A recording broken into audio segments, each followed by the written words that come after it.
It's a very good afternoon today. I hope all of you who are watching me are well by kind of Almighty Allah. Today we learn how can we easily make a English sentence very easily. There are many students behind me who are very interested to speak in English. Assalamu alaikum my dear student. How are you? তোমরা কেমন আছো? Fine. Today we learn how can we make sentences very easily. আজ আমরা শিখব কিভাবে আমরা সহজে ইংরেজিতে সেন্টেন্স গঠন করতে পারি। তো আমরা যদি ইংরেজিতে কোনো কথা অথবা সেন্টেন্স অর্থাৎ বাংলায় যে কথা বলি সেটাকে ইংরেজিতে কি বলা হয়? সেন্টেন্স বলা হয়। সেটাকে কি বলা হয়? সেন্টেন্স বলা হয়। আমরা যখন ইংরেজি সেন্টেন্স গঠন করতে যাই প্রথম সমস্যা হয় যে আমরা কোন জায়গায় আগে কোনটা বসাবো পরে কোনটা বসাবো আমরা এটা কি করতে পারি না, আইডেন্টিফাই করতে পারি না, তাই না? তাহলে আমাদের সেন্টেন্স গঠন করতে হলে আগে কাকে বসাইতে হবে? ভার্ব। সরি, ভার্ব না, সাবজেক্ট। আগে কি? আচ্ছা, এরপরে কি? ভার্ব। এরপরে কি? আচ্ছা, এরপরে অবজেক্ট। তাহলে কি? Subject plus verb plus object. আচ্ছা, সাবজেক্ট সম্পর্কে এক বাক্যে বলি। সাবজেক্ট হলো বাক্যে যার সম্পর্কে কোনো কিছু বলা হয় সে হলো কি? বাক্যের সাবজেক্ট। তাহলে বাবুল বল খেলে, এই বাক্যের সাবজেক্ট কি? বাবুল। বাবুলের সম্পর্কে বলা হয়েছে। আচ্ছা, ভার্বটা শুনি। ভার্ব কি? বাক্যে যে কাজটা করা হয় অর্থাৎ সাবজেক্ট যে কাজটা করবে সেটাই হলো ভার্ব। বাবুল বল খেলে, এই বাক্যে বাবুল কি কাজ করে? খেলা কাজ করে, পেলে। আচ্ছা, তারপরে তাইলে আমার বাবুল, আমি যদি ভার্বকে কি দিয়ে প্রশ্ন করি কি খেলে, তাহলে উত্তর কি? কি খেলে? ক্রিকেট। আচ্ছা, তাহলে এখন আমরা ইজিলি আমরা সেন্টেন্স গঠন করতে পারি। তাহলে প্রথম সাবজেক্ট কি? বাবুল বল খেলে, এই বাক্যে সাবজেক্ট কি? বাবুল। তাহলে প্রথম বাবুল বসাইলাম। আচ্ছা, এরপরে ভার্ব কি? এই বাক্যের ভার্ব কি? ক্রিকেট নাকি? পেলে না? খেলা। তাহলে বাবুল প্লে, তারপর কি? ক্রিকেট। বাবুল ক্রিকেট খেলা। হয়েছে না? ইজিলি পারছি না? আচ্ছা, এরপরে আমি বলি অমিত বই পড়ে। অমিত।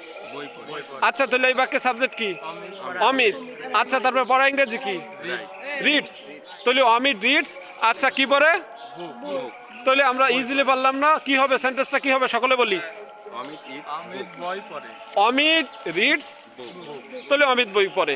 আচ্ছা, এরপরে আমি আর একটা করি, যেমন পিছনে দিন ইসলাম আছে। দিন ইসলাম ভাত খায়। দিন ইসলাম এবারে সাবজেক্ট কি?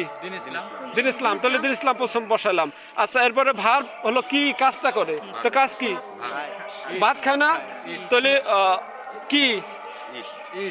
তাহলে কি বলছে? দিন ইসলাম ইটস কি খায়? তাহলে বাদ ইংরেজি কি? তাহলে আমরা ইজিলি পারলাম নাকি? তাহলে কি? দিন ইসলাম ইটস রাইস। এইভাবে আমরা কি সহজে পারি কিনা ইংরেজি? আচ্ছা, last question, we make a sentence with the help of Yasin. Yasin, near on, তুমি একটু কাছে আসো। আচ্ছা, আমরা ইসে কি বললাম? তুমি শর্টে বলো সাবজেক্ট কি? সাবজেক্ট বাক্যে যার সম্পর্কে বলা হয় সেটা কি? আচ্ছা, আর সাবজেক্ট যে কাজটা করে সেটা কি? ভার্ব।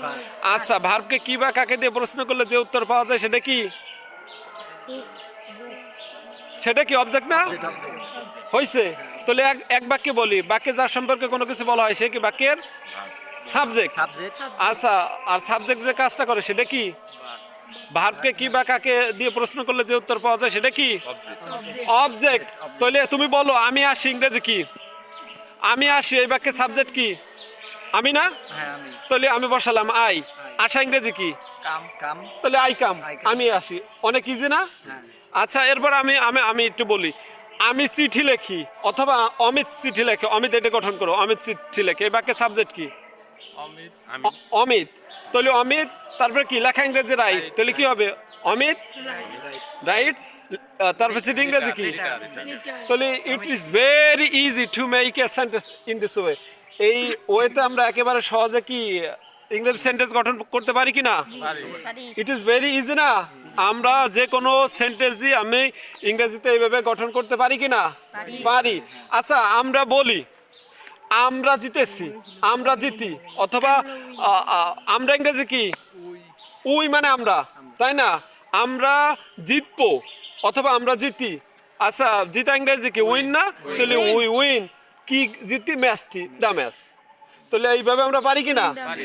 আচ্ছা, আমি কথা বলি। আচ্ছা তাহলে এই বাক্যের সাবজেক্ট কি? আমি। আচ্ছা কথা বলা ইংরেজি কি? স্পিক। তাহলে আই স্পিক, আমি কথা বলি। তাহলে এইভাবে কি পারি কিনা? তাহলে আমাদের কি শিখতে হবে? আর সকলে বলো, বাক্যে যার সম্পর্কে কিছু বলা হয় সে কি বাক্যের সাবজেক্ট। সাবজেক্ট যে কাজটা করে সেটা কি? ভার্ব। আচ্ছা ভার্ব সেটা হলো কি? ভার্ব। ভার্বকে কি বা কাকে দিয়ে প্রশ্ন করলে যে উত্তর পাওয়া যায় সেটা কি? অবজেক্ট। আমি একটা উদাহরণের মাধ্যমে শেষ করি। আচ্ছা যেমন আমি যদি বলি যে যে সেন্টেন্সটা আমি লাস্টে ধরেছিলাম যে অমিত চিঠি লেখে। অমিত কি করে? আচ্ছা এই বাক্যে কার সম্পর্কে বলা হয়েছে বলো? তাহলে কি অমিত কি বাক্যের সাবজেক্ট কিনা? সাবজেক্ট বসাইলাম। আচ্ছা এরপরে আমার কি বসাইতে হবে? ভার্ব। তারপর এই বাক্যে অমিত কোন কাজটা করে? লেখা কাজটা করে। তাহলে অমিত রাইটস। আচ্ছা এখন আমি বললাম যে কি লেখে, ভার্বকে দিয়ে প্রশ্ন করলাম, চিঠি লেখে, তাহলে লিটার। তাহলে এইভাবে পারি কিনা? এইভাবে সেন্টেন্স গঠন করতে পারি কিনা? আচ্ছা ইয়াসিন বলো, আমি বিস্কুট খাই, ইংরেজি বলো। আই হ্যাঁ খাওয়া ইংরেজি কি? I read I eat. I read হ্যাঁ বিস্কুট ইংরেজি biscuit. Biscuit I eat biscuit. I read There guys, you have here that how can we make a sentence very easily in this way. So if we want to make a single sentence in English, we have to remember, we have to memorize subject, verb and object. Subject বাক্যের যার সম্পর্কে কিছু বলা হয়, verb subject যে কাজটা করে সেটা ভার্ব, আর ভার্বকে কি বা কাকে দিয়ে প্রশ্ন করলে যে উত্তরটা পাওয়া যায় সেটা কি? অবজেক্ট। তাহলে ইন দিস ওয়ে আমরা অনেক সেন্টেন্স গঠন করতে পারি কিনা? See you later. Goodbye. Assalamu alaikum.